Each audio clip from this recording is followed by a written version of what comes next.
Zdravím vás, moje meno je Martin a rád by som vás privítal pri tomto novom formáte videí, ktorý sa bude volať Sound of Grain, alebo zvuk zrnenia či zrna, ktorý poznáme z či už fotografie, alebo teda kameramanských zážitkov.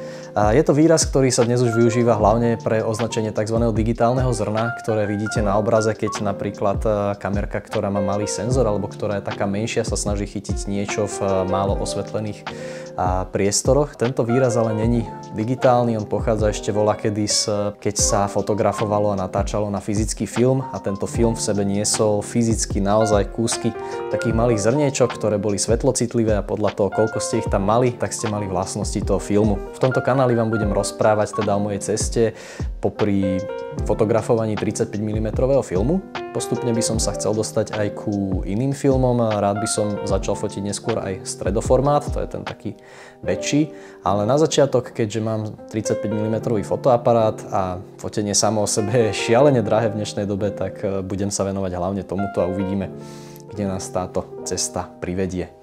A keď hovorím o ceste, touto cestou ma bude sprevádzať tento nádherný výkvet technológie, ktorý som si sem aj doniesol na obraz. Je to Olympus OM20, ktorú mi venoval môj starý otec, ktorý sa voľakedy fotografovaniu na film venoval, teda on bol normálny fotograf, vtedy nebola žiadna iná fotografia, ktorá by existovala.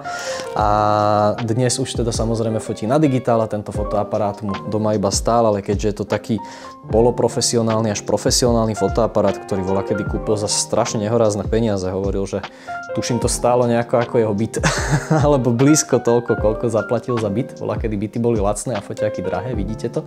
Tak bolo mu ľúto vyhodiť a teda je veľmi rád, že môžem ho ja používať a mňa veľmi baví s ním fotiť, pretože je naozaj perfektný.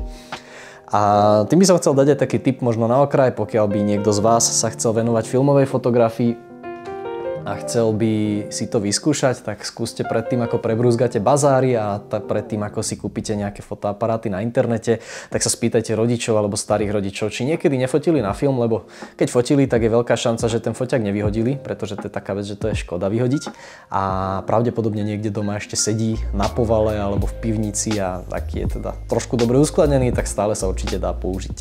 Ale aby som dlho nerozprával, chcem vám ukazovať v podstate nejakú cestu fotografií a teda vám aj v tomto prvom videu už chcem zo pár tých fotiek ukázať. Ukážem vám hrozné fotky, upozorňujem vás, pretože sú to moje prvé fotografie, ktoré som fotil na film. Fotografia na film to je niečo úplne iné, už len z toho hľadiska, že keď si niečo odfotíte, tak vzadu není proste žiadny displej, na ktorom by ste si to mohli overiť, proste dúfate, že je to správne.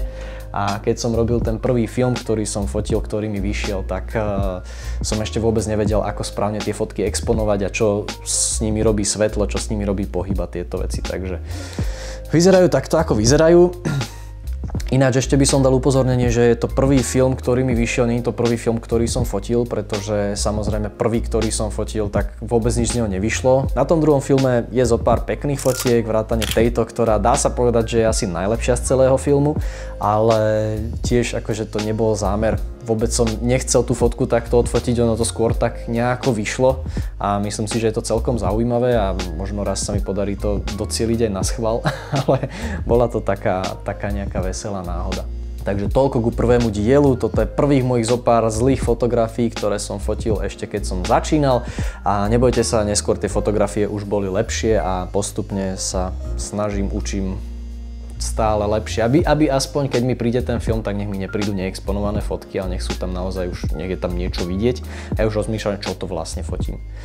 Takže verím, že sa uvidíme v ďalšom dieli. Keď máte nejaké nápady, pripomienky alebo čokoľvek k tomuto novému formátu, budem veľmi rád, keď mi necháte komentár. Prípadne, ak sa vám toto video páčilo, tak mu môžete nechať like a ja budem celý spokojný a keď vás zaujíma táto moja filmová cesta, tak mi môžete dať odber a budete vidieť aj tie nové videá. Takže toľko zatiaľ odo mňa, ja som Martin Bohem a majte sa krásne.